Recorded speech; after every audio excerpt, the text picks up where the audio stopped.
जरा सी चोट पे जिसका था दम निकल जाता,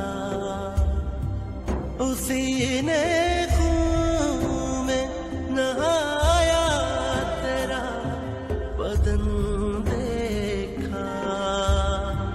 कहा ये माने खुदाया मैं कैसे शुक्र करूं, बदन पे बेटे के परचम का जब कफन देखा।